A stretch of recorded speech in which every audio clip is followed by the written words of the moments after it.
Rusnyakishe polorovi kunchunem, Rusnyakishe polorovi kunchunem, ist das noch regal zu mette dum kunchunem, ist das noch regal zu mette dum kunchunem.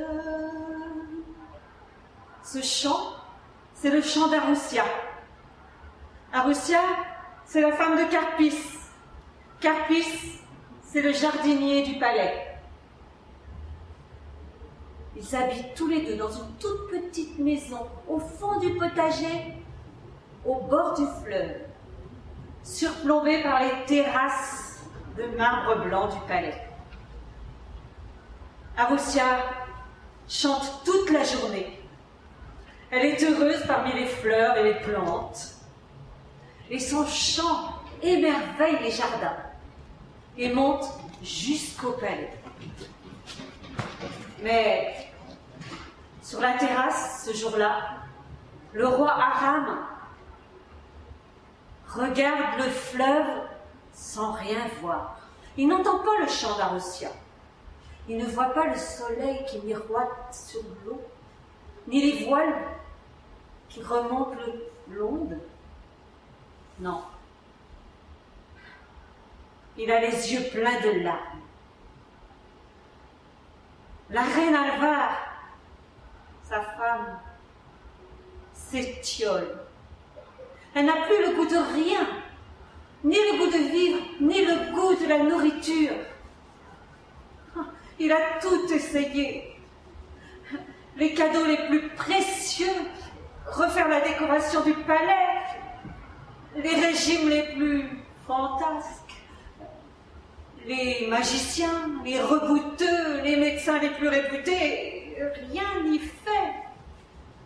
Ah, qu'est-ce qu'il ne donnerait pas pour retrouver ce sourire, cette étincelle dans les yeux qui l'avait tant séduit. Mirar, mirar, mirar, mirar. Et là, tout d'un coup, les paroles de la chanson arrivent jusqu'à ses oreilles. Il baisse les yeux vers le jardin, et là, il y a le jardinier et sa femme. Elle est splendide. Mais comment est-ce que c'est possible? Comment un homme qui n'a rien peut-il avoir une femme aussi resplendissante? Alors il dévale les escaliers, se plante devant Carpis. Jardinier, comment fais-tu? Pourquoi ta femme est aussi bien portante alors que la mienne est sèche comme un clou rouillé? Qu'est-ce que tu lui donnes? De quoi la nourriture? Carpis s'est bien étonné de cette question. Il a bien entendu dire que la reine avait quelques soucis, mais ça n'est pas son problème. Alors il hésite à répondre. Et puis, eh bien, Majesté, chaque jour, je nourris ma femme de la chair de la langue. C'est tout. C'est tout, Majesté. Le roi, perplexe, remonte les marches. Et arrivé au palais, il se dirige vers les cuisines. Là, il donne ses instructions. Je veux demain un buffet avec toutes sortes de langues. Je veux les mets les plus raffinés. Je veux ce qu'un palais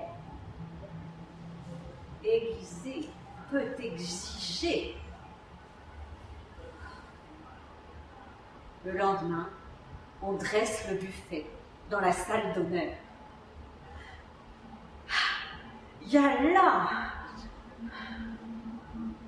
toutes sortes de langues.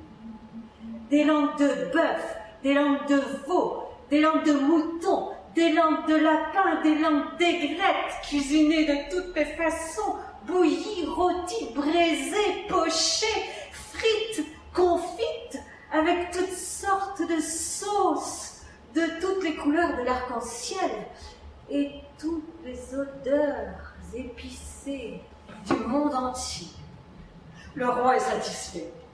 Il va chercher sa femme et l'accompagne devant cette merveille.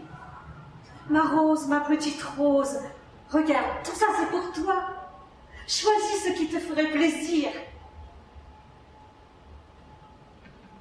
La reine parcourt du regard tout cet étalage de viande,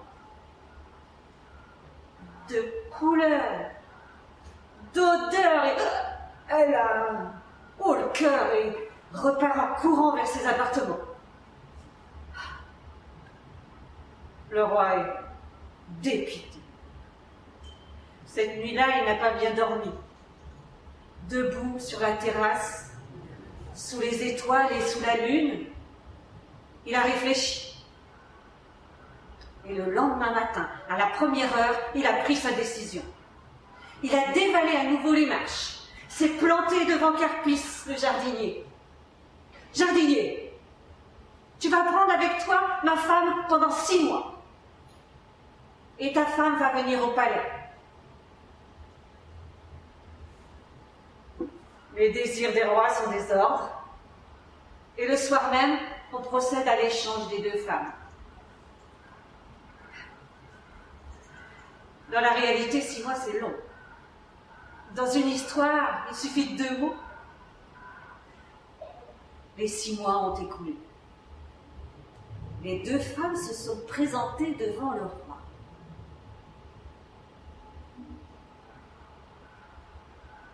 Abasourdi, il ne savait plus quoi dire.